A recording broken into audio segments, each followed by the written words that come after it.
डंडौत बंदन अनिक बार, सर्ब कला समरथ।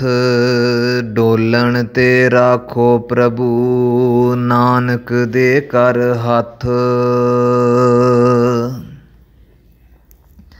सतगुरु सच्चे पातशाह मालिक गुरु ग्रंथ साहिब जी का ओट आसरा लैंदे होए पिछले कुछ दिनों तो असी सारे ही गुरु तेग बहादुर साहब महाराज जी के पावन विचारां दे नाल जीवन दे नाल सांझ पा रहे हाँ। सतगुरु जी की पावन विचार नूं आरंभ करन तो पहलों दशमेश पिता साहिब श्री गुरु गोबिंद सिंह जी दे वल्लों बख्शिश कीती हुई फतेह नाल सांझ पा लईए जी। वाहिगुरु जी का खालसा, वाहिगुरु जी की फतेह। आप सबना ने इस गल नूं पिछली वारी सरवण किया कि किस तरह सतगुरु जी दे जो जीवन है उहदे विच मालिक जी ने सबना दा भला चाहुंदियां होइयां हर एक नूं आज़ाद जिंदगी जीउण दा हुक्म कीता सी। आज़ाद जिंदगी जी हर कोई सकता है अपनी हस्ती नूं कामयाब रखण दे लई, अपनी होंद नूं कामयाब रखण दे लई अपने मुताबक वो चल फिर सकता है, आ जा सकता है। जिथे भी किसी का मन करे, जो भी उहदे मन नूं चाहुंदा है वो हंडा सकता है। पर दूजे बन्ने उन्हां दिनां दे विच औरंगजेब अते उहदी जिहड़ी कट्टड़ नीति सी खास करके हिंदू धर्म दे वास्ते उन्हें इहो जिहे कट्टड़ कानून तैयार कर दिते सन कि जिहदे तो असीं हिसाब ला सकते हाँ कि किन्ना निर्दयी आदमी होवेगा जिस बंदे ने अपने पिता शाहजहान नूं आगरे दे किले विच 18 जून 1658 नूं कैद किया, जिन्हों काफ़ी ज़्यादा तसीहे दिते ते वो अखीर नूं 1666 नूं मौत की घाट उतर गया। इन्ना ये निर्दयी बंदा सी जिन्हों अपने पिता की परवाह नहीं, जिन्हों अपने भरावां की परवाह नहीं, जिन्हों अपने जन्म देण वाले पिता दे माता की कोई परवाह नहीं। वो किसी वास्ते सका किद्दां हो सकता है। तुसीं इहदियां इन्हां हरकतां नूं जदों सुनोगे, जदों पढ़ोगे तो तुहानूं अपने आप पता लग जाएगा कि इहदे तो वड्डा जुलमी राजा भी कोई नहीं हो सकता।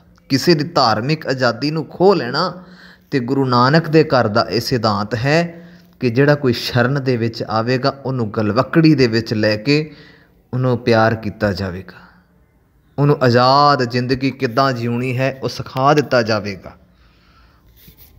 सतगुरु सच्चे पातशाह नहीं सन चाहुंदे कि किसी का धर्म तब्दील किया जाए, नहीं सन ये गल्लां चाहुंदे कि किसी दे नाल कोई अन्याय किया जाए। सतगुरु नहीं सन चाहुंदे कि किसी की जिहड़ी आज़ादी है वो खुस जाए। शाहजहान नूं मारन तो बाद औरंगजेब ने देखो किन्ना घटिया काम किया कि उहदे जनाजे विच भी शामिल ना होया। फिर उहदे बाद अपने भरा मुराद नूं दिल्ली का तख्त देण दा भरोसा दे के अपने नाल फिर उन्हें रलाया। तो फिर एक औरंगजेब का दूजा भरा सी दारा, उहदे उत्ते हमला करवा दिता ते आगरे दे कोल फतेहाबाद पैंदा है ते उत्थे उन्होंने हरा दिता सीगा। जित की खुशी मनाउण समय मुराद नूं ना उन्हें औरंगजेब ने ज़्यादा शराब पिया दी ते बेहोश करके गवालीयर दे किले विच 5 जुलाई 1658 नूं बंद करवा दिता। ते 3 साल बाद एक सज्जद का कतल उहदे दोष दे विच इनू भी मरवा दिता अपने भरा नूं। वड्डे भरा दारे नूं भी इन्हें साजिश तहत मरवाया ते तीजा जिहड़ा इहदा भरा शाह सुजां सी उन्होंने भी इन्हें अस्साम वाली साइड नूं दौड़ा दिता ते कुछ समय बाद वह भी मर गया। दारे का पुत्र सुलेमान उहदा भी इन्हें कतल करवाया। देखो तुसीं एक राज नूं प्राप्त करन दे लई, एक गद्दी नूं प्राप्त करन दे लई औरंगजेब ने किन्ने कतल कराए, किन्ने कतल कराए। तो यदी धार्मिक नीति वेखो इन्नी ज़्यादा घटिया सी कि जिहड़े इन्हें ऐलान कर दिता सीगा कि नवे मंदिर जिहड़े ਉਹ ਬਣਾਏ ਨਹੀਂ ਜਾਣਗੇ। ਪੁਰਾਣੇ ਮੰਦਰ ਜਿਹੜੇ ਨੇ ਉਹਨਾਂ ਦੇ ਰਿਪੇਅਰਾਂ ਨਹੀਂ ਕੀਤੀਆਂ ਜਾਣਗੀਆਂ। ਜਿਹੜੇ ਪੁਰਾਣੇ ਮੰਦਰ ਨੇ ਨਾ ਉਹਨਾਂ ਦੇ ਰਿਪੇਅਰਾਂ ਨਹੀਂ ਕੀਤੀਆਂ ਜਾਣਗੀਆਂ, ਉਹ ਇੱਦਾਂ ਹੀ ਰਹਿਣਗੇ। ਇਹਦੀ ਸੋਚ ਸੀ ਕਿ ਜੇ ਇਹਨਾਂ ਦੀ ਰਿਪੇਅਰ ਹੋ ਗਈ ਤਾਂ ਇਹ ਫਿਰ ਬੜਾ ਸਮਾਂ ਖੜ੍ਹੇ ਰਹਿਣਗੇ। ਜੇ ਰਿਪੇਅਰਾਂ ਨਾ ਹੋਈਆਂ ਨਾ ਇਹਨਾਂ ਦੀਆਂ, ਆਪੇ ਇਹਨਾਂ ਦੇ ਦੀਵਾਰਾਂ ਛੱਤਾਂ ਡਿੱਗ ਜਾਣਗੀਆਂ ਅਤੇ ਮੰਦਰ ਖਤਮ ਹੋ ਜਾਣਗੇ। ਇਸ ਬੰਦੇ ਨੇ ਇੰਨੇ ਜ਼ਿਆਦਾ ਘਟੀਆ ਕਾਨੂੰਨ ਤਿਆਰ ਕਰ ਦਿੱਤੇ ਕਿ ਹਿੰਦੂਆਂ ਦੇ ਵਾਸਤੇ ਸਾਹ ਲੈਣਾ ਵੀ ਮੁਸ਼ਕਿਲ ਹੋ ਗਿਆ ਸੀ। ਉਹਨਾਂ ਦਿਨਾਂ ਦੇ ਵਿੱਚ ਸਾਹ ਲੈਣਾ ਵੀ ਮੁਸ਼ਕਿਲ ਹੋ ਗਿਆ ਸੀ। ਬਨਾਰਸ ਦੇ ਵਿੱਚ ਇਹਨੇ ਅਨੇਕਾਂ ਮੰਦਰ ਢਾਹ ਦਿੱਤੇ, ਉੱਥੇ ਫਿਰ ਮਸਜਿਦਾਂ ਬਣਵਾਈਆਂ। ਇਹਨੇ ਸਰਕਾਰੀ ਨੌਕਰੀਆਂ ਦੇ ਵਿੱਚੋਂ ਉਹਨਾਂ ਦੇ ਜਿਹੜੇ ਨੌਕਰੀਆਂ ਦੇ ਵਿੱਚ ਕੋਟੇ ਸੀ ਉਹ ਘਟਾ ਦਿੱਤੇ ਗਏ, ਤਾਂ ਕਿ ਬਿਲਕੁਲ ਨਾਮ ਮਾਤਰ ਹੀ ਉਹਨਾਂ ਨੂੰ ਜਿਹੜਾ ਕਿ ਨੌਕਰੀਆਂ ਸਰਕਾਰਾਂ ਦੇ ਵਿੱਚ ਜਗ੍ਹਾ ਮਿਲਣੀ ਸ਼ੁਰੂ ਹੋ ਗਈ। ਇਹ ਆਪ ਔਰੰਗਜ਼ੇਬ ਸੁੰਨੀ ਕੌਮ ਦਾ ਮੁਸਲਮਾਨ ਸੀ ਅਤੇ ਸ਼ੀਆ ਫਿਰਕੇ ਦੇ ਮੁਸਲਮਾਨਾਂ 'ਤੇ ਵੀ ਇਹ ਬੜਾ ਕਰੋਪੀ ਢਾਹ ਚੁੱਕਾ ਸੀ। ਸ਼ੀਆ ਮੁਸਲਮਾਨਾਂ ਦੇ ਸਿਰਕੱਢ ਆਗੂ ਮੁਹੰਮਦ ਨੂੰ ਵੀ ਇਹਨੇ ਕਤਲ ਕਰਵਾ ਦਿੱਤਾ। ਈਰਾਨ ਤੋਂ ਇੱਕ ਸੂਫੀ ਫਕੀਰ ਆਇਆ ਸੀਗਾ, ਉਹਦਾ ਵੀ ਇਹਨੇ ਕਤਲ ਕਰਵਾ ਦਿੱਤਾ। ਅਤੇ ਇਹਨੇ ਹੋਰ ਅਨੇਕਾਂ ਇਹੋ ਜਿਹੇ ਪ੍ਰਚਾਰਕ ਜਿਹੜੇ ਸਨ ਉਹਨਾਂ ਦੇ ਕਤਲ ਕਰਵਾਏ। ਇਹ ਨਹੀਂ ਸੀ ਚਾਹੁੰਦਾ ਕਿ ਮੇਰੇ ਸਾਹਮਣੇ ਕੋਈ ਸਿਰ ਚੁੱਕ ਕੇ ਚੱਲੇ, ਮੈਂ ਜੋ ਕੁਛ ਕਹਿ ਦਿੱਤਾ ਹੈ ਉਹ ਕੁਝ ਹੀ ਸੱਚ ਮੰਨਣ। ਅਤੇ ਹਿੰਦੂਆਂ ਦੇ ਉੱਤੇ ਇੰਨਾ ਜ਼ਿਆਦਾ ਜ਼ੁਲਮ ਕੀਤਾ ਇਹਨੇ। ਆਪਣੇ ਸਮੇਂ ਦੇ ਵਿੱਚ ਇਹਨੇ ਇੱਕ ਗਵਰਨਰ ਥਾਪਿਆ ਜਿਹਦਾ ਨਾਮ ਸੀ ਇਫਤਿਖਾਰ ਖਾਨ, ਅਤੇ ਉਹਨੂੰ ਕਸ਼ਮੀਰ ਦਾ ਗਵਰਨਰ ਬਣਾ ਕੇ ਜਦੋਂ ਭੇਜਿਆ ਨਾ, ਅਤੇ ਉਹ ਇਹਦੇ ਤੋਂ ਵੀ ਜ਼ਿਆਦਾ ਅਤਿਆਚਾਰੀ ਨਿਕਲਿਆ। ਉਹ ਵੀ ਬੜਾ ਤੰਗ ਦਿਲ, ਕੱਟੜ, ਜਨੂੰਨੀ ਅਤੇ ਅਤਿਆਚਾਰੀ ਸੁਭਾਅ ਵਾਲਾ ਸੀਗਾ। ਅਤੇ ਇਹਨੇ ਉਹਨੂੰ ਗਵਰਨਰ ਦਾ ਖਿਤਾਬ ਦੇ ਕੇ ਜਦੋਂ ਕਸ਼ਮੀਰ ਵਿੱਚ ਲਾਇਆ ਨਾ, ਉਹ ਇਫਤਿਖਾਰ ਖਾਨ ਇਹ ਜਾਣਦਾ ਸੀ ਕਿ ਜੇ ਕਿਤੇ ਇਹਨਾਂ ਦੇ ਇੱਕ ਵੀ ਹਿੰਦੂ ਬ੍ਰਾਹਮਣ ਨੂੰ ਕਸ਼ਮੀਰ 'ਚੋਂ ਮੈਂ ਮੁਸਲਮਾਨ ਬਣਾ ਲੈਂਦਾ ਹਾਂ ਅਤੇ ਅੱਗੇ ਅੱਗੇ ਆਪੇ ਚੇਨ ਚੱਲਦੀ ਹੋਈ ਇਹ ਫਿਰ ਇਸਲਾਮ ਨੂੰ ਕਬੂਲ ਕਰ ਲੈਣਗੇ। ਪਰ ਉਹ ਵੀ ਜਾਣਦੇ ਸਨ ਕਿ ਸਾਡੀ ਵੀ ਰੱਖਿਆ ਕੇਵਲ ਅਤੇ ਕੇਵਲ ਸਿੱਖ ਧਰਮ ਦੇ ਆਗੂ ਗੁਰੂ ਤੇਗ ਬਹਾਦਰ ਸਾਹਿਬ ਮਹਾਰਾਜ ਜੀ ਹੀ ਕਰਨਗੇ। ਅਤੇ ਉਹਨੇ ਜਾਂਦਿਆਂ ਹੀ ਕਸ਼ਮੀਰ ਦੇ ਵਿੱਚ ਜ਼ੁਲਮ ਢਾਉਣੇ ਸ਼ੁਰੂ ਕਰ ਦਿੱਤੇ। ਜਗ੍ਹਾ ਜਗ੍ਹਾ ਦੇ ਉੱਤੇ ਉਹਨਾਂ ਨੂੰ ਜਲੀਲ ਕਰਨਾ ਸ਼ੁਰੂ ਕਰ ਦਿੱਤਾ। ਧਾਰਮਿਕ ਅਸਥਾਨਾਂ 'ਤੇ ਜਾਣ 'ਤੇ ਉਹਨਾਂ ਦਾ ਟੈਕਸ ਵਧਾ ਦਿੱਤਾ।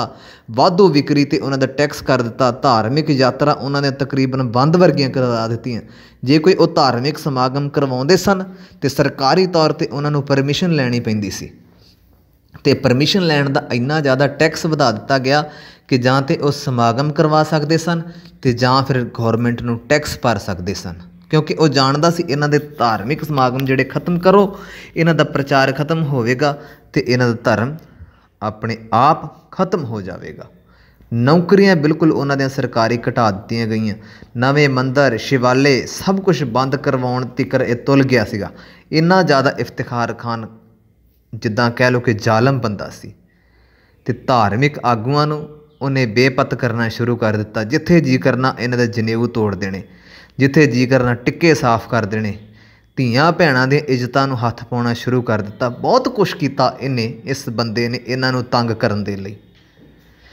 ਫਿਰ ਕਸ਼ਮੀਰੀ ਪੰਡਤਾਂ ਨੂੰ ਕਿਸੇ ਨੇ ਸਲਾਹ ਦਿੱਤੀ, ਸੂਝਵਾਨ ਪੰਡਤਾਂ ਨੂੰ, ਕਿਉਂਕਿ ਬੜਾ ਕੁਝ ਕੀਤਾ ਪੰਡਤਾਂ ਨੇ ਵੀ, ਬੜੇ ਹਵਨ ਕੀਤੇ, ਬੜੇ ਯੱਗ ਕਰਵਾਏ, ਬੜੇ ਨੱਕ ਗੋਡੇ ਰਗੜੇ ਕਿ ਸ਼ਾਇਦ ਕਿਤੇ ਨਾ ਕਿਤੇ ਤਾਂ ਸਾਨੂੰ ਖੈਰ ਪੈ ਜਾਵੇਗੀ। ਪਰ ਜਦੋਂ ਨਹੀਂ ਨਾ ਕੁਛ ਹੱਥ ਪੱਲੇ ਚੜ੍ਹਿਆ ਅਤੇ ਕਿਸੇ ਸਿਆਣੇ ਸੂਝਵਾਨ ਨੇ ਕਿਹਾ ਕਿ ਇਉਂ ਕਰੋ, ਜੇ ਧਾਰਮਿਕ ਤੌਰ 'ਤੇ ਆਜ਼ਾਦੀ ਚਾਹੁੰਦੇ ਹੋ ਨਾ, ਅਨੰਦਪੁਰ ਸਾਹਿਬ ਚਲੇ ਜਾਓ। ਉੱਥੇ ਸਿੱਖਾਂ ਦੇ ਗੁਰੂ ਤੇਗ ਬਹਾਦਰ ਸਾਹਿਬ ਮਹਾਰਾਜ ਜੀ ਹਨ, ਅਤੇ ਉਹ ਗੁਰੂ ਨਾਨਕ ਦੀ ਗੁਰਗੱਦੀ ਦੇ ਵਾਰਸ ਹਨ। ਅਤੇ ਗੁਰੂ ਨਾਨਕ ਸਾਹਿਬ ਜੀ ਦਾ ਇਹ ਸਿਧਾਂਤ ਹੈ ਕਿ ਕਿਸੇ ਨੂੰ ਦੁਖੀ ਨਹੀਂ ਕਰਨਾ, ਕਿਸੇ ਨੂੰ ਪਰੇਸ਼ਾਨ ਨਹੀਂ ਕਰਨਾ। ਜਿਹੜਾ ਸ਼ਰਨ ਦੇ ਵਿੱਚ ਆਵੇਗਾ ਉਹ ਸਤਿਗੁਰੂ ਦੀਆਂ ਖੁਸ਼ੀਆਂ ਪ੍ਰਾਪਤ ਕਰੇਗਾ। ਕਿਸੇ ਨੇ ਸਮਝਾਉਣਾ ਕੀਤਾ ਕਿ ਚਲੇ ਜਾਓ ਉੱਥੇ ਗਏ। ਕਸ਼ਮੀਰੀ ਪੰਡਤਾਂ ਦਾ ਟੋਲਾ ਜਿਹੜਾ ਸੀ ਉੱਥੇ ਜਦੋਂ ਪਹੁੰਚਿਆ, ਇਤਿਹਾਸਕਾਰ ਦੱਸਦੇ ਹਨ ਕਿ ਇਹਨਾਂ ਦਾ ਆਗੂ ਪੰਡਿਤ ਕਿਰਪਾ ਰਾਮ ਸਭ ਤੋਂ ਅੱਗੇ ਲੱਗਿਆ ਅਤੇ ਆ ਕੇ ਸਤਿਗੁਰੂ ਜੀ ਦੇ ਚਰਨਾਂ 'ਚ ਬੈਠਿਆ ਜਦੋਂ, ਅਤੇ ਸਾਰੀ ਵਿਥਿਆ ਦੱਸੀ ਕਿ ਸਤਿਗੁਰੂ ਸੱਚੇ ਪਾਤਸ਼ਾਹ ਕਿੱਦਾਂ ਸਾਨੂੰ ਜਲੀਲ ਕੀਤਾ ਜਾਂਦਾ ਹੈ, ਕਿੱਦਾਂ ਸਾਨੂੰ ਉੱਥੇ ਸਾਡੇ ਧਾਰਮਿਕ ਜਿਹੜੇ ਗ੍ਰੰਥ ਹਨ ਉਹਨਾਂ ਦਾ ਅਪਮਾਨ ਕੀਤਾ ਜਾਂਦਾ ਹੈ, ਸਾਡੇ ਮੰਦਰਾਂ ਨੂੰ ਤੋੜਿਆ ਜਾਂਦਾ ਹੈ, ਸਤਿਗੁਰੂ ਜੀ ਤੁਸੀਂ ਮਿਹਰ ਕਰ ਦਿਓਗੇ ਤੇ ਸਾਡਾ ਸ਼ਾਇਦ ਕੋਈ ਨਾ ਕੋਈ ਪਾਰ ਉਤਾਰਾ ਹੋ ਜਾਵੇਗਾ। ਸਤਿਗੁਰੂ ਸੰਗਤ ਦੇ ਵਿੱਚ ਬੈਠੇ ਹਨ ਮਾਲਕ ਜੀ, ਤੇ ਥੋੜ੍ਹੇ ਸਮੇਂ ਬਾਅਦ ਬਾਲਕ ਗੋਬਿੰਦ ਰਾਏ ਆਉਂਦੇ ਹਨ। ਉਹ ਪਿਤਾ ਜੀ ਨੂੰ ਪੁੱਛਦੇ ਹਨ ਕਿ ਇਹ ਕੌਣ ਹਨ ਜਿਹੜੇ ਅੱਜ ਨਵੇਂ ਸਰੀਰ ਬੈਠੇ ਹਨ? ਪੁਰਾਣੀਆਂ ਸੰਗਤਾਂ ਵੀ ਬੈਠੀਆਂ ਨੇ, ਪਰ ਨਵੇਂ ਸਰੀਰ ਕਿਹੜੇ ਬੈਠੇ ਹੋਏ ਹਨ? ਇਹ ਕੌਣ ਹਨ ਜਿਹੜੇ ਇੱਥੇ ਤੁਹਾਡੇ ਸਾਹਮਣੇ ਬੈਠੇ ਹਨ ਅਤੇ ਬੜੇ ਚਿਹਰੇ ਉਤਰੇ ਹਨ? ਗੁਰੂ ਤੇਗ ਬਹਾਦਰ ਸਾਹਿਬ ਮਹਾਰਾਜ ਨੇ ਸਾਰੀ ਵਿਥਿਆ ਸੁਣਾਈ। ਕਹਿਣ ਲੱਗੇ ਕਿ ਔਰੰਗਜ਼ੇਬ ਜਿਹੜਾ ਹੈ ਉਹ ਇਹਨਾਂ ਨੂੰ ਜਲੀਲ ਕਰਦਾ ਹੈ, ਇਹਨਾਂ ਦੇ ਧਰਮ ਉੱਤੇ ਜ਼ੁਲਮ ਢਾਉਂਦਾ ਹੈ, ਉਹ ਇਹਨਾਂ ਦੇ ਮੰਦਰਾਂ ਦੇ ਉਸਾਰੀਆਂ ਬੰਦ ਕਰ ਦਿੱਤੀਆਂ ਹਨ। ਅਤੇ ਸਤਿਗੁਰੂ ਕਹਿਣ ਲੱਗੇ ਗੁਰੂ ਤੇਗ ਬਹਾਦਰ ਸਾਹਿਬ ਜੀ ਕਿ ਕੁਛ ਨਾ ਕੁਛ ਤਾਂ ਕਰਨਾ ਹੀ ਪਵੇਗਾ। ਬਾਲਕ ਗੋਬਿੰਦ ਰਾਏ ਪੁੱਛਣ ਲੱਗੇ ਸਤਿਗੁਰੂ ਜੀ ਕੁਛ ਤਾਂ ਇੱਦਾਂ ਦਾ ਹੋਵੇਗਾ ਨਾ ਤਰੀਕਾ ਕਿ ਜਿਹਦੇ ਨਾਲ ਇਹਨਾਂ ਨੂੰ ਬਚਾ ਲਿਆ ਜਾਵੇਗਾ, ਫਿਰ ਵੀ ਤੁਹਾਡੀ ਸ਼ਰਨ 'ਚ ਆਏ ਹਨ। ਅਤੇ ਮਾਲਕ ਜੀ ਕਹਿਣ ਲੱਗੇ ਜੇ ਕੋਈ ਪੂਰਨ ਮਹਾਂਪੁਰਸ਼ ਆਪਣੇ ਸਰੀਰ ਦਾ ਬਲੀਦਾਨ ਦੇ ਦੇਵੇ ਨਾ, ਅਤੇ ਫਿਰ ਤਾਂ ਸ਼ਾਇਦ ਇਹਨਾਂ ਦਾ ਧਰਮ ਬਚ ਸਕਦਾ ਹੈ। ਅਤੇ ਸਤਿਗੁਰੂ ਜੀ ਦਾ ਜਦੋਂ ਇਹ ਸ਼ਬਦ ਸੁਣਿਆ ਨਾ, ਮੁਖੜੇ ਤੋਂ ਬਚਨ ਸੁਣਿਆ, ਅਤੇ ਬਾਲਕ ਗੋਬਿੰਦ ਰਾਏ ਕਹਿਣ ਲੱਗੇ ਤੁਹਾਡੇ ਤੋਂ ਪੂਰਨ ਮਹਾਂਪੁਰਸ਼ ਕੋਈ ਨਹੀਂ ਹੋ ਸਕਦਾ ਇਸ ਸਮੇਂ। ਜਦੋਂ ਇੰਨੀ ਗੱਲ ਕਹੀ ਨਾ, 9 ਸਾਲ ਦੀ ਉਮਰ 'ਚ ਗੁਰੂ ਗੋਬਿੰਦ ਸਿੰਘ ਮਹਾਰਾਜ ਨੇ, ਬਾਲ ਅਵਸਥਾ ਸੀ, ਪਹਿਲਾ ਨਾਮ ਗੋਬਿੰਦ ਰਾਏ ਸੀ। ਜਦੋਂ ਗੋਬਿੰਦ ਰਾਏ ਜੀ ਨੇ ਇਹ ਗੱਲ ਕਹੀ ਨਾ, ਅਤੇ ਕੁਝ ਸਿੱਖ ਜਿਹੜੇ ਸਤਿਗੁਰਾਂ ਦੇ ਮੂੰਹ ਵੱਲ ਵੇਖਣ ਲੱਗ ਪਏ, ਚਿਹਰੇ ਵੱਲ, ਕਿਉਂਕਿ ਗੱਲ ਬੜੀ ਵੱਡੀ ਕਹਿ ਦਿੱਤੀ ਸੀ।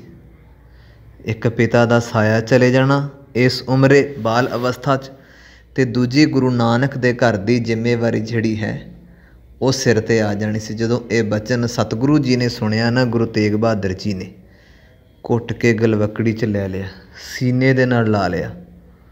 ਕਹਿਣ ਲੱਗੇ ਸਤਿਗੁਰੂ, ਕਹਿਣ ਲੱਗੇ ਮੈਨੂੰ ਹੁਣ ਯਕੀਨ ਹੈ, ਵਿਸ਼ਵਾਸ ਹੋ ਗਿਆ ਵਾ ਕਿ ਗੁਰੂ ਨਾਨਕ ਦੀ ਗੁਰਗੱਦੀ ਦਾ ਵਾਰਸ ਜਿਹੜਾ ਹੈ ਸਿਧਾਂਤ ਦੀ ਹੀ ਗੱਲ ਕਰੇਗਾ।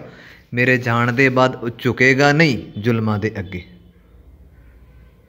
ਜ਼ੁਲਮ ਅੱਗੇ ਝੁਕੇਗਾ ਨਹੀਂ, ਸਗੋਂ ਜ਼ੁਲਮ ਦੇ ਕਰਨ ਵਾਲਿਆਂ ਦੇ ਮੂੰਹ ਮੋੜੇਗਾ, ਟਾਕਰੇ ਕਰੇਗਾ ਉਹਨਾਂ ਦੇ। ਅਤੇ ਗੁਰੂ ਗੋਬਿੰਦ ਸਿੰਘ ਮਹਾਰਾਜ ਸੱਚੇ ਪਾਤਸ਼ਾਹ ਜੀ ਨੂੰ ਗਲਵੱਕੜੀ 'ਚ ਲੈਂਦੇ ਹੋਏ ਸਤਿਗੁਰੂ ਨੇ ਜਿਹੜੇ ਉਹ ਆਏ ਸਨ ਪੰਡਤ, ਉਹਨਾਂ ਨੂੰ ਕਹਿਣਾ ਸ਼ੁਰੂ ਕੀਤਾ ਕਿ ਜਾਓ, ਚਲੇ ਜਾਓ ਆਪੋ ਆਪਣੇ ਘਰਾਂ ਨੂੰ, ਅਤੇ ਔਰੰਗਜ਼ੇਬ ਤੱਕ ਇਹ ਗੱਲ ਪਹੁੰਚਾ ਦਿਓ ਕਿ ਅੱਗੇ ਤੂੰ ਸਾਨੂੰ ਸਾਰਿਆਂ ਨੂੰ ਹਿੰਦੂ ਬਣਾਉਣਾ ਸੀ ਨਾ, ਸਾਡੇ ਸਾਰਿਆਂ ਉੱਤੇ ਤੂੰ ਜ਼ੁਲਮ ਢਾਉਣਾ ਸੀ, ਸਾਨੂੰ ਖ਼ਤਮ ਕਰਨਾ ਪੈਣਾ ਸੀ, ਬੜੀ ਮਿਹਨਤ ਕਰਨੀ ਪੈਣੀ ਸੀ, ਹੁਣ ਤੁਹਾਨੂੰ ਇੱਕੋ ਜਾਣੇ ਨੂੰ ਹੀ ਮੁਸਲਮਾਨ ਬਣਾਉਣਾ ਪੈਣਾ ਹੈ। ਉਹਦੇ ਤੱਕ ਨਾ ਇਹ ਸੁਨੇਹਾ ਪਹੁੰਚਾ ਦਿਓ, ਉਹਦੇ ਤੱਕ ਇਹ ਸੁਨੇਹਾ ਪਹੁੰਚਾ ਦਿਓ ਕਿ ਗੁਰੂ ਤੇਗ ਬਹਾਦਰ ਸਾਹਿਬ ਮਹਾਰਾਜ ਜੀ ਨੂੰ ਤੂੰ ਇਸਲਾਮ ਕਬੂਲ ਕਰਵਾ ਲੈ, ਅਸੀਂ ਸਾਰੇ ਹੀ ਇਸਲਾਮ ਕਬੂਲ ਕਰ ਲਵਾਂਗੇ।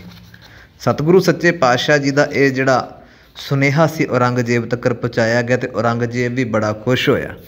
ਕਹਿਣ ਲੱਗਿਆ ਪਹਿਲਾਂ ਇੰਨਿਆਂ ਨੂੰ ਮਾਰਨਾ ਪੈਣਾ ਸੀ, ਇੰਨਿਆਂ ਉੱਤੇ ਜ਼ੁਲਮ ਕਰਨਾ ਪੈਣਾ ਸੀ, ਹੁਣ ਤਾਂ ਇੱਕੋ ਜਣੇ ਨੂੰ ਹੀ ਮਾਰਨਾ ਆ, ਅਤੇ ਬਾਕੀ ਸਾਰਿਆਂ ਨੇ ਆਪਣੇ ਆਪ ਇਸਲਾਮ ਕਬੂਲ ਕਰ ਲੈਣਾ। ਪਰ ਔਰੰਗਜ਼ੇਬ ਇਹ ਨਹੀਂ ਸੀ ਜਾਣਦਾ ਕਿ ਜੋ ਬਚਨ ਕਹਿ ਦਿੱਤਾ ਉਹਦੇ ਉੱਤੇ ਫੁੱਲ ਹੀ ਚੜਾਉਣੇ ਹਨ। ਸਤਿਗੁਰਾਂ ਨੇ ਬੜੇ ਤਸੀਹੇ ਦਿੱਤੇ ਸਤਿਗੁਰੂ ਸੱਚੇ ਪਾਤਸ਼ਾਹ ਜੀ ਨੇ ਗੁਰੂ ਗੋਬਿੰਦ ਸਿੰਘ ਮਹਾਰਾਜ ਜੀ ਨੂੰ।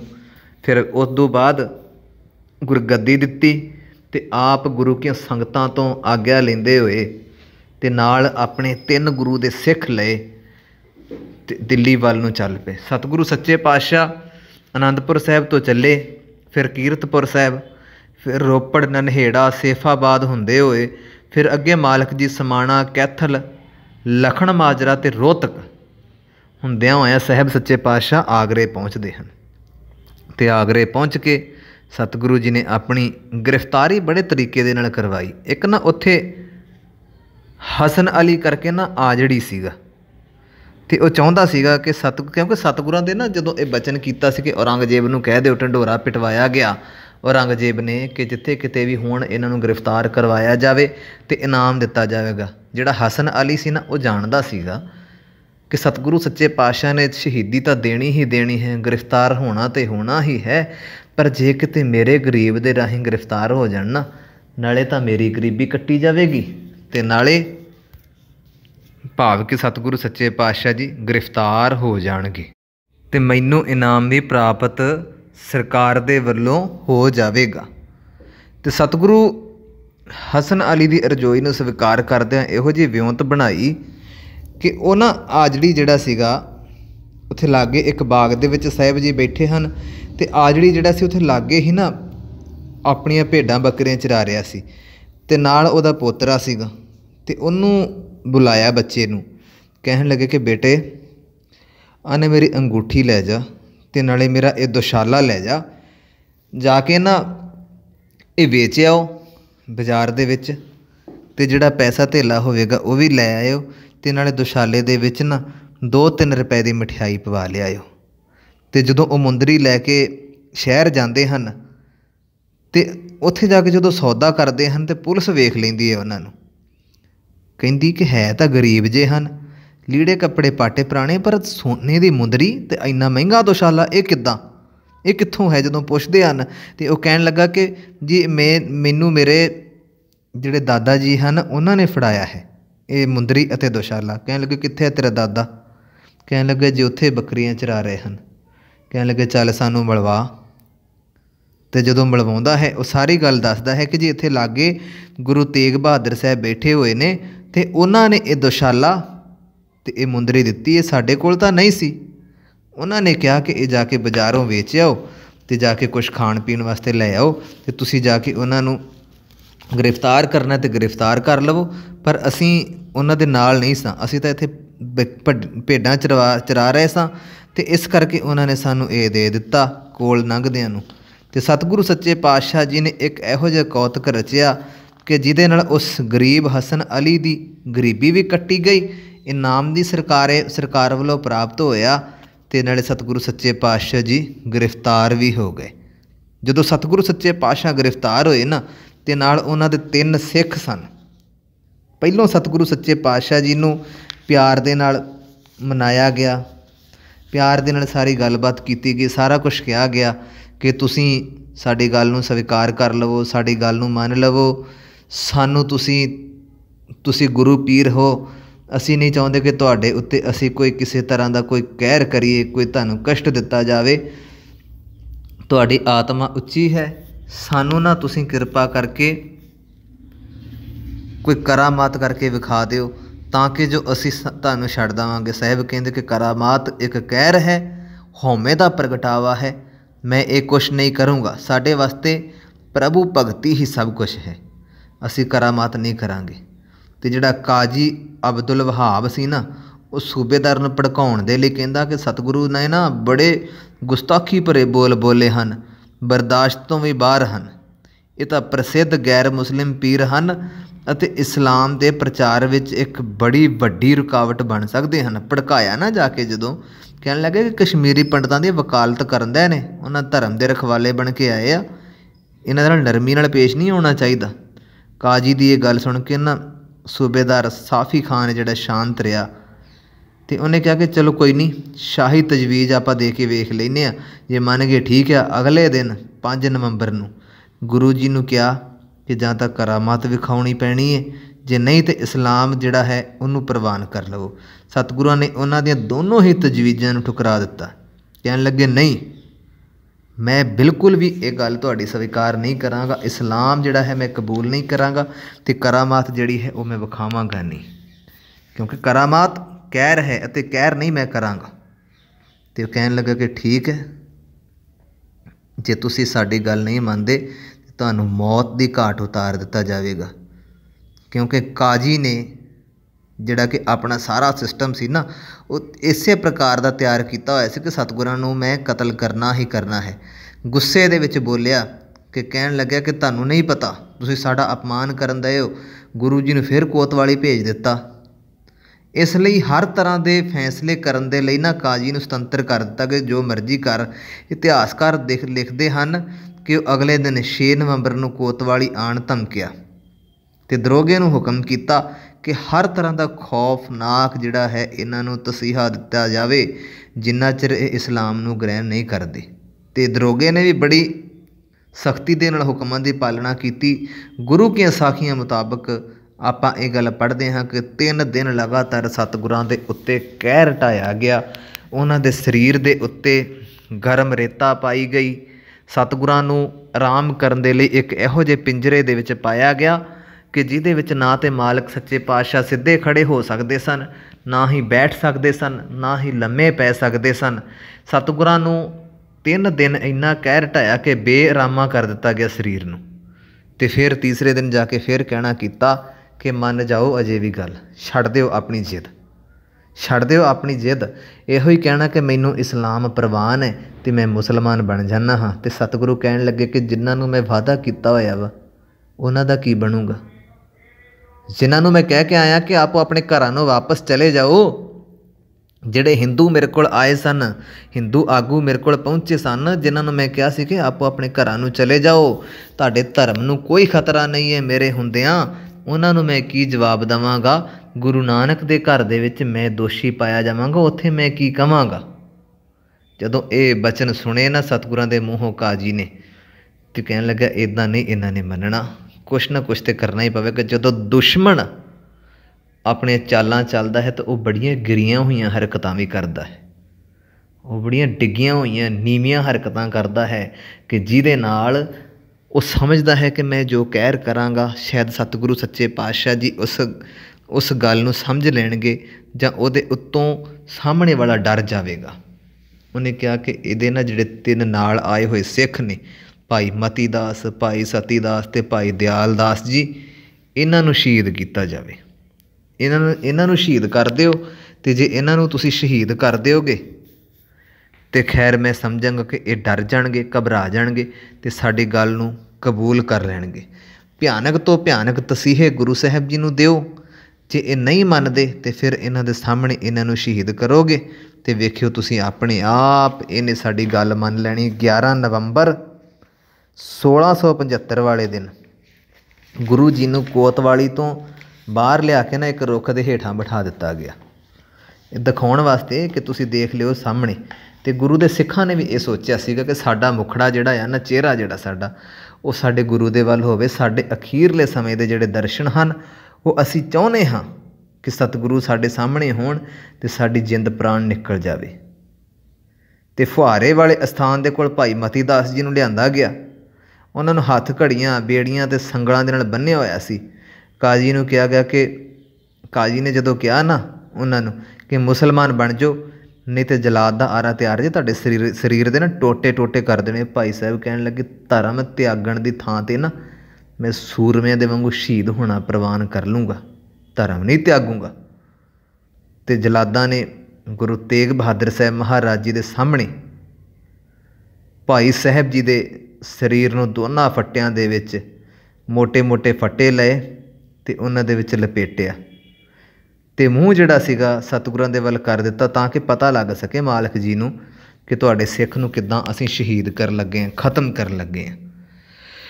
ਅਤੇ ਭਾਈ ਮਤੀ ਦਾਸ ਸਤਿਗੁਰਾਂ ਨੂੰ ਦੇਖ ਰਹੇ ਹਨ, ਦਰਸ਼ਨ ਕਰਨ ਦੇ ਹਨ, ਮਨ ਦੇ ਅੰਦਰ ਅਰਦਾਸਾਂ ਵੀ ਕਰਦੇ ਹਨ ਕਿ ਮਿਹਰ ਰੱਖਣੀ, ਅਰਦਾਸ ਕਰਦੇ ਹਨ ਕਿ ਡੋਲ ਨਾ ਜਾਵਾਂ। ਭਾਈ ਸਾਹਿਬ ਦੇ ਸਿਰ ਉੱਤੇ ਆਰਾ ਰੱਖਿਆ ਗਿਆ, ਚਲਾਉਣਾ ਸ਼ੁਰੂ ਕੀਤਾ।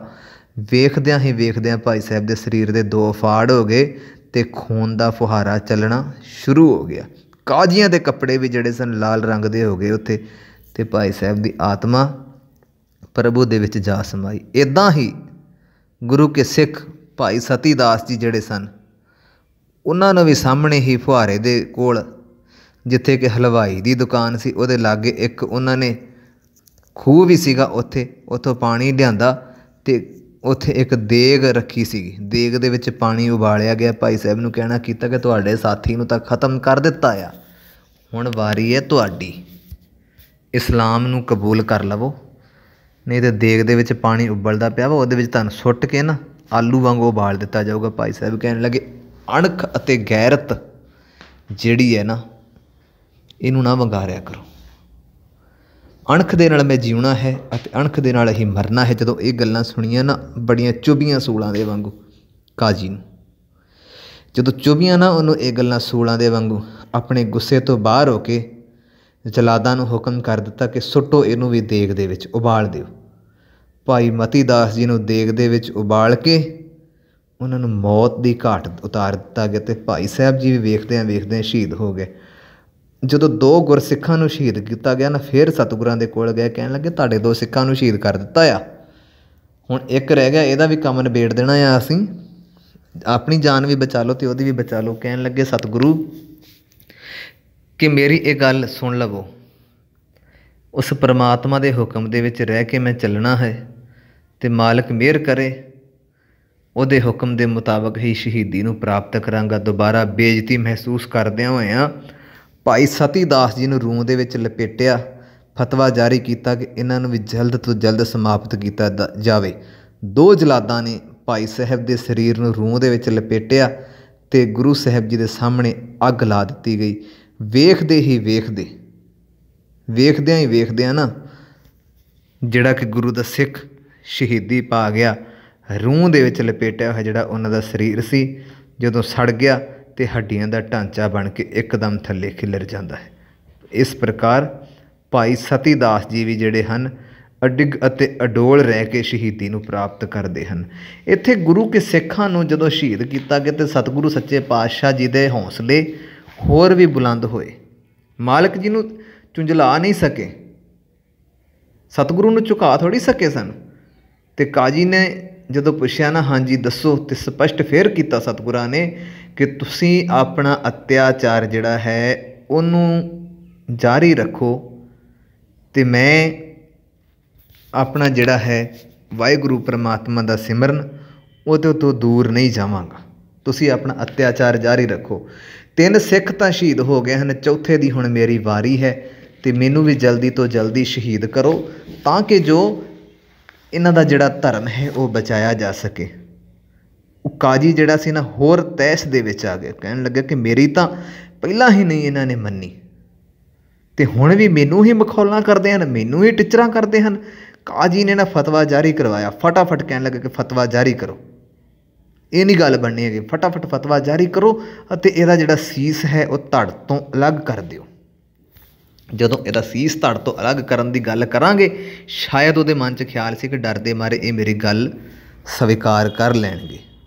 ਪਰ ਸਤਿਗੁਰੂ ਸੱਚੇ ਪਾਤਸ਼ਾਹ ਜਦੋਂ ਆਏ ਹੀ ਸ਼ਹੀਦੀ ਪ੍ਰਾਪਤ ਕਰਨ ਦੇ ਲਈ ਸਨ, ਤਾਂ ਹੀ ਤਾਂ ਇਹਨਾਂ ਦੇ ਪਰਥਾਏ ਅਸੀਂ ਇਹ ਗੱਲ ਸੁਣਦੇ ਹਾਂ, ਸਮਝਦੇ ਹਾਂ। ਸੂਰਾ ਸੋ ਪਹਿਚਾਨੀਏ ਜੋ ਲਰੈ ਦੀਨ ਕੇ ਹੇਤ, ਪੁਰਜਾ ਪੁਰਜਾ ਕਟ ਮਰੈ ਕਬਹੂ ਨਾ ਛਾਡੈ ਖੇਤ। ਸਤਿਗੁਰੂ ਸੱਚੇ ਪਾਤਸ਼ਾਹ ਜੀ ਦੇ ਪਰਥਾਏ ਇਹ ਬਚਨ ਅਸੀਂ ਹਮੇਸ਼ਾ ਹੀ ਪੜ੍ਹਦੇ ਹਾਂ। ਭੈ ਕਾਹੂ ਕੋ ਦੇਤ ਨਹਿ ਭੈ ਮਾਨਤ ਆਨ, ਭਾਵ ਕਿ ਮੈਂ ਨਾ ਜਿਹੜਾ ਭੈ ਨਹੀਂ ਸਵੀਕਾਰ ਕਰਦਾ। ਭੈ ਕਾਹੂ ਕੋ ਦੇਤ ਨਹਿ ਭੈ ਮਾਨਤ ਆਨ, ਕਹੋ ਨਾਨਕ ਸੁਨ ਰੇ ਮਨਾ ਗਿਆਨੀ ਤਾਹੇ ਬਖਾਨ। ਸੂਰਾ ਵੀ ਉਹ ਹੀ ਹੈ ਜਿਹਨੂੰ ਪਰਮਾਤਮਾ ਦਾ ਰੰਗ ਲੱਗਿਆ ਹੋਵੇ, ਵਾਹਿਗੁਰੂ ਦੀ ਕਿਰਪਾ ਚੜ੍ਹੀ ਹੋਵੇ ਅਤੇ ਮੌਤ ਨੂੰ ਮਖੌਲਾਂ ਕਰਦਾ ਹੋਵੇ ਅਤੇ ਹੱਸ ਹੱਸ ਕੇ ਮੌਤ ਨੂੰ ਪ੍ਰਾਪਤ ਕਰਨ ਲੱਗਿਆ ਵੀ ਸਤਿਗੁਰਾਂ ਦਾ ਧੰਨਵਾਦ ਕਰਦੇ ਹੋਣ। ਅਤੇ ਇੱਥੇ ਮੈਂ ਬੇਨਤੀ ਕਰ ਦੇਵਾਂ, ਜਦੋਂ ਸਤਿਗੁਰੂ ਜੀ ਨੂੰ ਸ਼ਹੀਦ ਕਰਨ ਲੱਗੇ ਨਾ ਗੁਰੂ ਤੇਗ ਬਹਾਦਰ ਸਾਹਿਬ ਮਹਾਰਾਜ ਜੀ ਨੂੰ, ਅਤੇ ਸਤਿਗੁਰੂ ਜੀ ਉਸ ਸਮੇਂ ਜਪਜੀ ਸਾਹਿਬ ਦਾ ਪਾਠ ਕਰਦੇ ਪਏ ਸਨ ਅਤੇ ਕਾਜੀ ਦੇ ਵੱਲੋਂ ਜਲਾਦ ਨੂੰ ਇਸ਼ਾਰਾ ਹੋਇਆ, ਇਸ਼ਾਰਾ ਮਿਲਣ 'ਤੇ ਤਲਵਾਰ ਨੂੰ ਮਿਆਨ 'ਚੋਂ ਕੱਢਿਆ ਅਤੇ ਇੱਕੋ ਵਾਰ ਦੇ ਨਾਲ ਸਤਿਗੁਰੂ ਸੱਚੇ ਪਾਤਸ਼ਾਹ ਜੀ ਦੇ ਸੀਸ ਨੂੰ ਧੜ ਤੋਂ ਅਲੱਗ ਕਰ ਦਿੱਤਾ ਅਤੇ ਸਤਿਗੁਰੂ ਆਪਣੇ ਮੁਖੜੇ 'ਚੋਂ ਜਪਜੀ ਸਾਹਿਬ ਦਾ ਪਾਠ ਕਰਦੇ ਪਏ ਸਨ। ਸ਼ੁਕਰਾਨਾ ਕਰਦੇ ਸਨ ਉਸ ਮਾਲਕ ਦਾ, ਵਾਹਿਗੁਰੂ ਦਾ, ਕਿ ਸਤਿਗੁਰੂ ਜੀ ਤੁਸੀਂ ਕਿਰਪਾ ਰੱਖਿਓ, ਮਿਹਰ ਰੱਖਿਓ, ਦਇਆ ਕਰ ਦਿਓ, ਤੁਹਾਡੀ ਮਿਹਰ ਦੇ ਨਾਲ ਮੈਂ ਸ਼ਹੀਦ ਹੋਣ ਜਾ ਰਿਹਾ ਹਾਂ, ਗੁਰੂ ਨਾਨਕ ਦੇ ਸਿਧਾਂਤ ਉੱਤੇ ਫੁੱਲ ਚੜਾਉਣ ਜਾ ਰਿਹਾ ਹਾਂ। ਉੱਧਰ ਜਲਾਦ ਸਤਿਗੁਰਾਂ ਦੇ ਸੀਸ ਉੱਤੇ ਕਿਰਪਾਨ ਚਲਾ ਰਿਹਾ ਹੈ, ਇੱਧਰ ਸਤਿਗੁਰੂ ਜਪਜੀ ਸਾਹਿਬ ਦਾ ਪਾਠ ਕਰਦਿਆਂ ਹੋਏ ਸ਼ਹੀਦੀ ਪ੍ਰਾਪਤ ਕਰ ਜਾਂਦੇ ਹਨ। ਸੋ ਇਸ ਪ੍ਰਕਾਰ ਜਿਹੜੇ ਸਿੱਖ ਗੁਰੂ, ਜਿਹੜੀਆਂ ਉਹਨਾਂ ਨੇ ਸ਼ਹਾਦਤਾਂ ਦਿੱਤੀਆਂ, ਜਿਹੜੀਆਂ ਉਹਨਾਂ ਨੇ ਕੁਰਬਾਨੀਆਂ ਦਿੱਤੀਆਂ, ਉਹਨਾਂ ਤੋਂ ਅਸੀਂ ਬਹੁਤ ਕੁਝ ਪ੍ਰਾਪਤ ਕਰ ਸਕਦੇ ਹਾਂ ਜੇ ਸਿੱਖਣਾ ਹੋਵੇ। ਅੱਜ ਬੇਸ਼ੱਕ ਸਿੱਖਾਂ ਨੂੰ ਅੱਤਵਾਦੀ, ਟੈਰਰਿਸਟ, ਪਤਾ ਨਹੀਂ ਕੀ ਕੁਝ ਕਹਿ ਕੇ ਬੁਲਾਇਆ ਜਾਂਦਾ ਹੈ ਮੀਡੀਆ ਦੇ ਵੱਲੋਂ, ਬੜਾ ਕੁਝ ਕਿਹਾ ਜਾਂਦਾ ਹੈ ਕਿਸਾਨਾਂ ਦੇ ਬਾਰੇ ਵਿੱਚ, ਬੜਾ ਕੁਝ ਸਿੱਖਾਂ ਦੇ ਬਾਰੇ ਵਿੱਚ ਕਿਹਾ ਜਾਂਦਾ ਹੈ, ਪਰ ਯਾਦ ਕਰਿਆ ਕਰੋ ਉਹ ਕੁਰਬਾਨੀਆਂ। ਚੇਤੇ ਕਰਿਆ ਕਰੋ ਉਹ ਪੁਰਾਣੇ ਇਤਿਹਾਸ ਨੂੰ, ਚੇਤੇ ਕਰਿਆ ਕਰੋ ਉਹ ਗੱਲਾਂ ਨੂੰ ਜਦੋਂ ਔਰੰਗਜ਼ੇਬ ਦਾ ਜ਼ੁਲਮ ਹੁੰਦਾ ਸੀ ਅਤੇ ਹਰ ਥਾਂ ਥਾਂ ਉੱਤੇ ਤੁਸੀਂ ਮੱਥੇ ਟੇਕੇ, ਹਰ ਥਾਂ ਥਾਂ ਉੱਤੇ ਆਪਣੇ ਨੱਕ ਗੋਡੇ ਰਗੜੇ, ਕੇਵਲ ਅਤੇ ਕੇਵਲ ਗੁਰੂ ਨਾਨਕ ਦੇ ਘਰ ਦੇ ਵਿੱਚ ਪਹੁੰਚ ਕੇ ਹੀ ਤੁਹਾਡੀ ਪੂਰੀ ਪਈ ਸੀ। ਸਤਿਗੁਰਾਂ ਦੇ ਦਰਬਾਰ ਤੋਂ ਬਿਨਾਂ ਹੋਰ ਕਿਸੇ ਪਾਸੇ ਕੋਈ ਤੁਹਾਡਾ ਕਿਸੇ ਨੇ ਬਾਂਹ ਨਹੀਂ ਸੀ ਫੜੀ। ਮਾਫ਼ ਕਰਨਾ, ਮੈਨੂੰ ਇਹ ਗੱਲ ਕਹਿਣੀ ਪਈ ਕਿ ਅੱਜ ਅਸੀਂ ਜੇ ਅਕਿਰਤ ਕਣ ਨਾ ਹੋਈਏ ਤਾਂ ਸਾਡਾ ਕੋਈ ਵਾਲ ਵੀ ਵਿੰਗਾ ਨਹੀਂ ਕਰ ਸਕੇਗਾ। ਅਕਿਰਤ ਕਣਤਾ ਨੂੰ ਛੱਡਦੇ ਹੋਏ ਸਗੋਂ ਸਤਿਗੁਰਾਂ ਦੇ ਗੁਣਾਂ ਨੂੰ ਗਾਈਏ, ਮਾਲਕ ਜੀ ਦੇ ਗੁਣਾਂ ਨੂੰ ਗਾਈਏ, ਚੇਤੇ ਰੱਖੀਏ ਉਸ ਪੁਰਾਣੇ ਸਮੇਂ ਨੂੰ, ਯਾਦ ਕਰੀਏ ਉਹ ਸਾਰੀਆਂ ਗੱਲਾਂ ਕਿ ਕਿੱਦਾਂ ਸਾਡੇ ਜਿਹੜੇ ਵੱਡੇ ਵਡੇਰੇ ਸਨ ਅਨੰਦਪੁਰ ਸਾਹਿਬ ਦੇ ਵਿੱਚ ਸਤਿਗੁਰਾਂ ਦੇ ਅੱਗੇ ਹੱਥ ਜੋੜ ਕੇ ਖੜ੍ਹੇ ਸਨ। ਭਾਵੇਂ ਕਿ ਅੱਜ ਕਹਿਰ ਢਾਇਆ ਜਾ ਰਿਹਾ ਹੈ, ਜੋ ਮਰਜ਼ੀ ਕੀਤਾ ਜਾ ਰਿਹਾ ਹੈ, ਗੁਰੂ ਤੇਗ ਬਹਾਦਰ ਸਾਹਿਬ ਸੱਚੇ ਪਾਤਸ਼ਾਹ ਜੀ ਦੀ ਕੁਰਬਾਨੀ ਤੋਂ ਇਹ ਗੱਲ ਸਿੱਖ ਲੈਣੀ ਚਾਹੀਦੀ ਹੈ ਕਿ ਜਿਹੜਾ ਕੋਈ ਸ਼ਰਨ ਦੇ ਵਿੱਚ ਆਉਂਦਾ ਹੈ ਸਦਾ ਹੀ ਗੁਰੂ ਨਾਨਕ ਦਾ ਘਰ ਉਹਨੂੰ ਗਲਵੱਕੜੀ 'ਚ ਲੈਂਦਾ ਹੈ। ਸੋ ਸਤਿਗੁਰੂ ਜੀ ਦੀ ਪਾਵਨ ਵਿਚਾਰ ਨੂੰ ਸੰਗਤ ਦੇ ਸਾਹਮਣੇ ਰੱਖਦਿਆਂ ਹੋਇਆਂ, ਸੰਗਤ ਦੇ ਨਾਲ ਜੀਵਨ ਦੀਆਂ ਜੋ ਘਟਨਾਵਾਂ ਹਨ ਸਤਿਗੁਰੂ ਜੀ ਦੀਆਂ ਉਹਨਾਂ ਨੂੰ ਸਾਂਝੀਆਂ ਕਰਦਿਆਂ ਹੋਇਆਂ, ਅਣਜਾਣ ਬੱਚੇ ਤੋਂ ਅਨੇਕ ਗਲਤੀਆਂ ਹੋਈਆਂ ਹਨ। ਮਾਲਕ ਸਤਿਗੁਰੂ ਖਿਮਾ ਬਖਸ਼ਣਯੋਗ ਹਨ, ਸੰਗਤ ਬਖਸ਼ਣਯੋਗ ਹੈ। ਵਾਹਿਗੁਰੂ ਜੀ ਕਾ ਖਾਲਸਾ, ਵਾਹਿਗੁਰੂ ਜੀ ਕੀ ਫਤਿਹ।